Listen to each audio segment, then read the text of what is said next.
রমাদান একটি মাস যখন আমরা সুযোগ পাই আত্মশুদ্ধির, আত্মসংযম,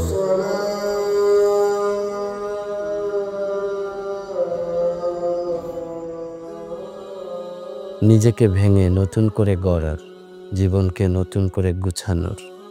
spiritual life, mental health, physical health, relationship, personal time এবং কন্ট্রিবিউশন সব কিছু সুন্দর করে গুছিয়ে আনার জন্যে একটি সুবর্ণ সুযোগ, একটি ট্রেনিংয়ের মাস, যখন নিজেকে আমরা প্রস্তুত করতে পারি আগামী 11 মাস সুন্দরভাবে জীবনযাপন করার জন্য।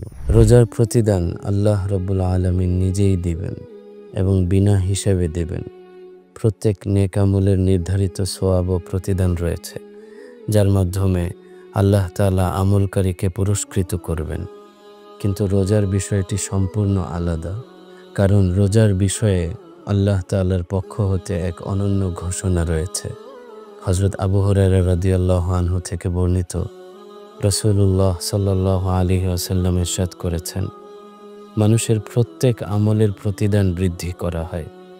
একটি নেকির সওয়াব 10 গুণ থেকে 700 গুণ পর্যন্ত।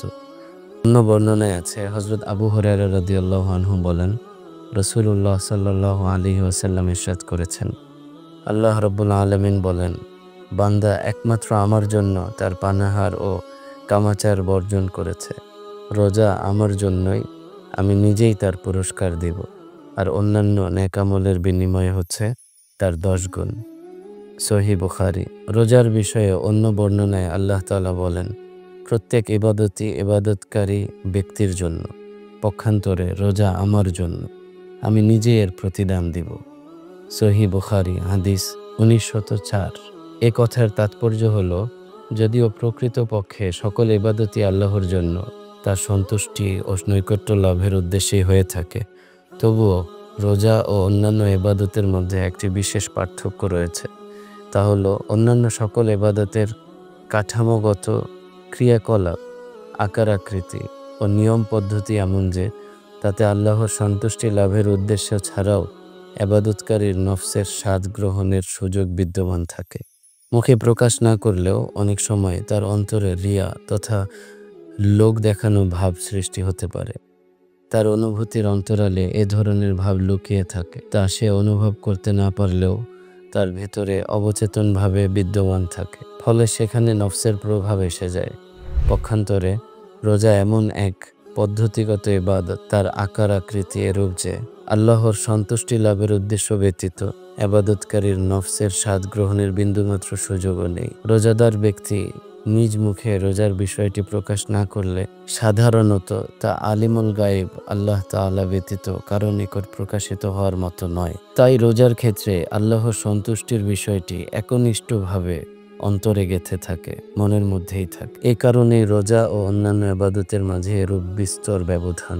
রোজার এত বড় ফজিলতের কারণ এটাও হতে পারে যে রোজা ধৈর্যের ফলস্বরূপ, আর ধৈর্য ধারণকারীদের জন্য আল্লাহ তাআলার সুসংবাদ, ইন্নামা ইউওয়াফফাস সাবিরুনা আজরাহুম বিগাইরি হিসাব। ধৈর্য ধারণকারীগণ অগণিত সওয়াবের অধিকারী হবে। সূরা জুমার। সব মাখলুকের স্রষ্টা, বিশ্বজাহানের প্রতিপালক আল্লাহ তাআলা নিজেই যখন এর পুরস্কার দিবেন, তখন কি পরিমাণ দিবেন। ইমাম আউজাই রহমতুল্লাহি আলাইহি এই হাদিসের ব্যাখ্যায় বলেছেন, আল্লাহ তাআলা যে রোজাদারকে প্রতিদান দিবেন তা মাপা হবে না, ওজন করা হবে না, অর্থাৎ বিনা হিসাবেই দিবেন। অতএব এই রোজার মাসকে আমরা গনিমত মনে করি, অনেক বিশাল সুযোগ আমাদের জীবনে নতুন করে নিজেকে গড়ার। আসুন আমরা সকলে মিলে নিজেদেরকে পরিশুদ্ধ করি। এই সফর একার সফর না হোক, সকলে মিলে একসাথে জীবনটাকে সুন্দর করি। Stay tuned with Sabit international. আসসালামু আলাইকুম ওয়া রাহমাতুল্লাহ।